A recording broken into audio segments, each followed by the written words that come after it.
দাদু দাদু, আজ একটা ভয়ঙ্কর কিন্তু মজার ভূতের গল্প বলো না।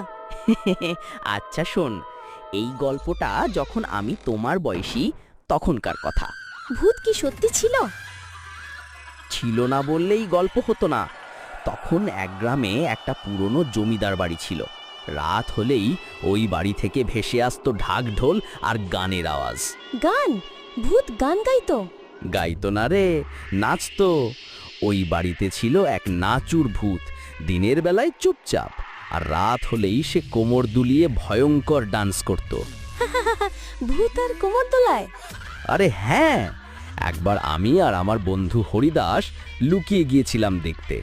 দেখি কি, ভূতটা ক্যাতা ক্যাতা করে নাগিন ডান্স করছে, পাশে আবার কঙ্কালরা তালি দিচ্ছে। ওফ, আমি হলে তো দৌড়ে পালিয়ে যেতাম। আমরাও পালিয়েছিলাম। হরিদাস তো ভয়ে নাচতে নাচতে